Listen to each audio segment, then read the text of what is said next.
What's up, my curious friends? So recently, Shia LaBeouf and his new chest tattoo have been making headlines across the internet. It would be understandable if some of you are thinking, why is that a headline-worthy thing? Well, the reason is simple. LaBeouf got his new ink that covers his entire chest. Of course, for his role in David Ayer's new movie, The Tax Collector. Though it's nothing new for the actor's commitment to things. I'm sure at some point you've heard of at least one of the things that he has done. Some have been more outrageous and some just downright confusing and hilarious. But what are some of the craziest things that the actor has done? Why did he spend 24 hours in an elevator? Stay with me to find out more about the actor and his often talked about stints. But before we continue, don't forget to hit the bell and the subscription buttons so you're always up to date with the new gossip. Shia LaBeouf was born on June 11th of 1986 in Los Angeles. Before he got his big acting break, he would perform stand-up comedy routines, and his appeal was described as having disgustingly dirty material and a 50-year-old mouth on a 10-year-old kid. I don't know about you guys, but that does not surprise me, as if you watch the videos and learn more about this man's shenanigans, and this will probably be the least surprising thing for you too. In the early 2000s, LaBeouf came to be known among young audiences for his role as Louis Stevens on the Disney Channel show Even Stevens, a role for which he received a Daytime Emmy Award. And since his career started, he has appeared in many TV shows and movies, most notably as Mutt Williams in Indiana Jones and the Crystal Skull, and as Sam Witwicky in the Transformers movies. Though, let's be honest, at this point he's more known for his shenanigans, mainly the just do it meme, more on which later, than he is for his acting. There are many things that this man has done that have shocked people around the world. For the most part, though, they have been pretty innocent but a little bit odd. While we could spend ages talking in detail about each and every single one of them, we're just gonna tell you about some of the best ones. One of his first controversies was back in 2013 when LaBeouf released a short film online that viewers discovered as plagiarism of a short story that was written by the author Daniel Close, and of course it was not credited. And this was just the start of his notable phase for borrowing quotes and works from others, especially when it came to apologies on his Twitter, where he would take extracts from famous people's apologies and post them as his own, though it is believed that he did this more as a joke than anything else. Then, in 2014 at the Cannes Film Festival for the premiere of his movie Nymphomaniac, he wore a paper bag on his head that read, "I'm not famous anymore."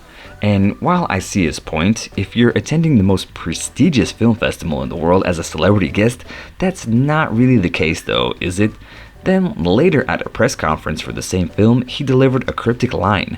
When the seagulls follow the trawler, it's because they think sardines will be thrown into the scene. And then he stormed out. Whatever his reason for doing this was, you have to admit that it's genius, as it does get people talking about him later. And later, the journalist noted that the quote was from a Manchester United football player, Eric Cantona, who reportedly said these exact words while walking out of a news conference after he was convicted for assault in 1995. A lot happened for the actor in 2014. In February of that year, he launched the hashtag I'm Sorry project with his collaborators Turner and Ronco, who we'll be hearing about more in a moment. The idea behind this entire thing was that Shia sat alone with the very same paper bag I mentioned earlier over his head in a room in LA Art Space. Visitors were allowed to one by one visit him and use a variety of props to interact with him. And later in an interview with Dazed while speaking about the project, LaBeouf said that he had been intimately assaulted by one of the visitors. Later, the collaborators publicly spoke out about the said incident and said that they put a stop to it when they became aware of it, and no charges were ever pressed against the alleged perpetrator. A few months later, Shia made headlines once again, this time for disturbing a Broadway performance of Cabaret after he allegedly engaged in disruptive behavior. Witnesses who were there in the theater at the time said that he went up on stage and grabbed the actor Alan Cumming. He spent the night in jail and eventually ended up pleading guilty. The court ordered that he undergoes 3 months of treatment, and that if all went well, and if he did not get arrested again, the charges would be dropped. And in what we learned is true, I simply don't care Shia style, after his night spent in jail, the actor reportedly headed straight to an audition for a movie called War Dogs, for which he auditioned for with James Corden. though sadly ultimately the roles went to Jonah Hill and Miles Teller. In 2015, the controversy started again with the release of Sia's music video for the song Elastic Heart. The video featured Shia as well as the then 12-year-old Maddie Ziegler wearing nude-colored leotards and dancing around in a metal cage. Many were outraged by the video, claiming it was indecent involving an adult and a minor. The singer responded to those allegations by saying, "I thought it would be interesting if Shia was working with Maddie, as she's one of his self-states, maybe his inner child or maybe one of his demons. We switched between her representing some of his self-states." If you want to know more about the young dancer, then click on the link above. And Shia himself commented positively on working with the singer, and he liked the fact that they got to push some boundaries, and that he believes the singer's work is very cathartic. At this point, I'm sure we can all agree that Shia just exudes chaotic energy. So maybe the next thing won't be such a shock for you too. 9 days before the announcement of his new project, the actor started a countdown. On a daily basis at 6 p.m, he would tweet the phrase, "Follow my heart," in different fonts and styles. Then on day 9, everything was made clear. Once again partnering with his collaborators Turner and Renke, the actor would live stream his heartbeat. Yep, you guys, you heard it right. For about 6 days, people would be able to listen to the star's live heartbeat. The site is still working and the recordings are constantly playing on loop.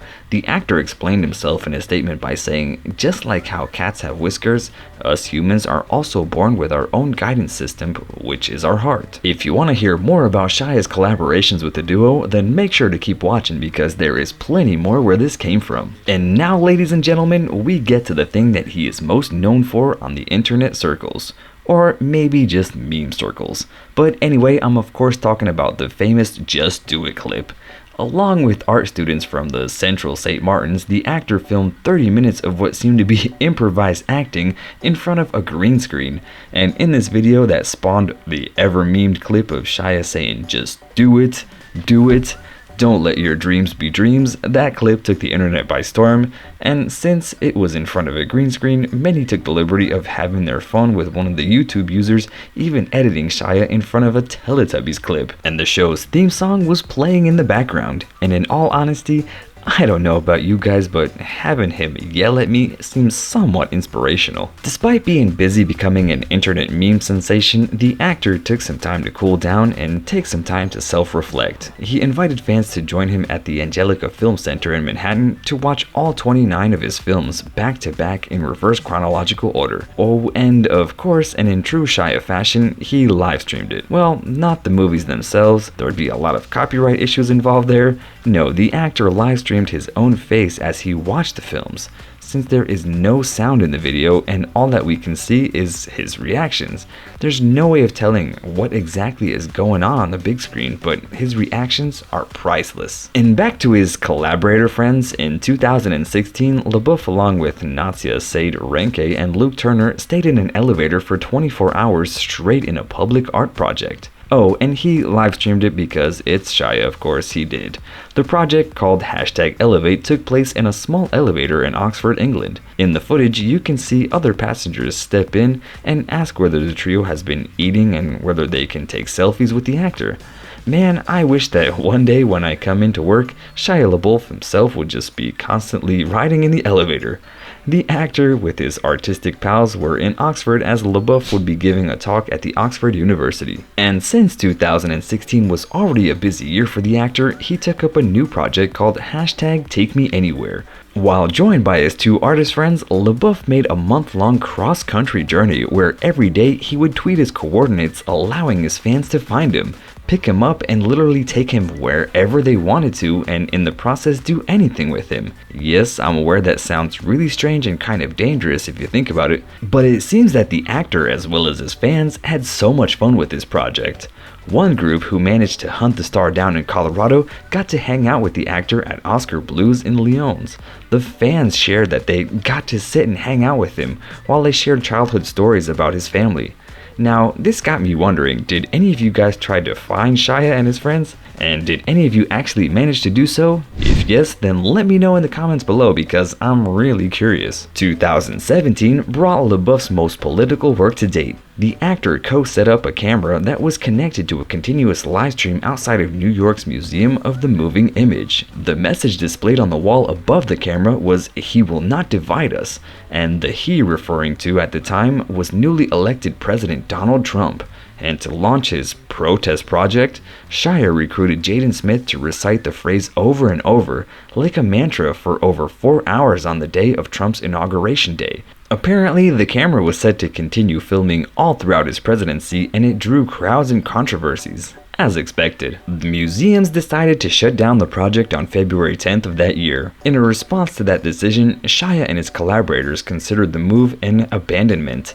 They then made the decision to relocate to El Rey Theater in Albuquerque, New Mexico to keep the momentum going. Though once again, that did not last long, as just 2 days into the installation, the camera was vandalized with spray paint, and a few days later, LaBeouf took to his Twitter to announce that the live stream will be taken down after there were reports of gunshots, and he added that the safety of anyone participating in the project was probably the most important. In March, the trio made the decision to reopen the installation in the UK after making a few adjustments, and instead of sign on a wall, there would be waving a flag printed with the statement that it would be hoisted above the Foundation of Art for Creative Technology in Liverpool. The artist said in a statement that America is not safe enough for the artwork to exist, and well, the UK wasn't either. After a single day, police were called to the venue after trespassers attempted to climb up the flagpole, and in the end the flag was removed as per advice from the police. So here you have it. What do you think about Shia and all of his projects?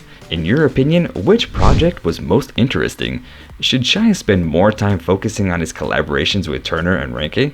Let me know in the comments below, and as always, don't forget to like the video, subscribe to our channel, and I will see you guys tomorrow.